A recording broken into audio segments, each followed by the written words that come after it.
Lightning. This is the Lightning in our fleet that's with the most sophisticated sail adjustment equipment.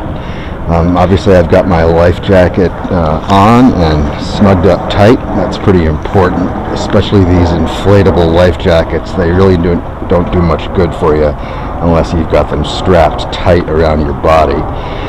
Before I step onto any centerboard dinghy, I'm going to kneel on the dock and carefully reach over and let the centerboard down. I definitely want that centerboard down for stability before I step onto the boat. And there's the centerboard all the way down.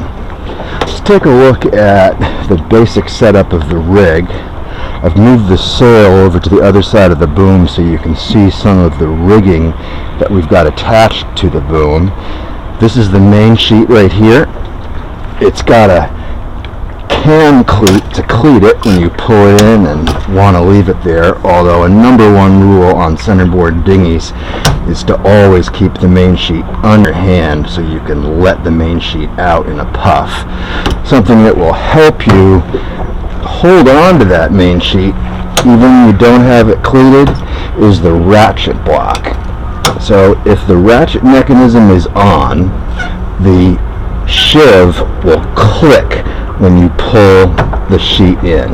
I'm going to adjust that button, and now the ratchet is on, so when I pull the sheet in, I can hear a click, and that means it's set up in the operation where when you try to let the sheet out, this sheave actually doesn't turn, and that makes it harder for the sheet to accidentally slip out and loosen the main sheet up. It's great for keeping that main sheet in your hand, ready to let the sail out in a puff, but not be able to have to grip it super tightly. Now I'm going to cleat the main sheet.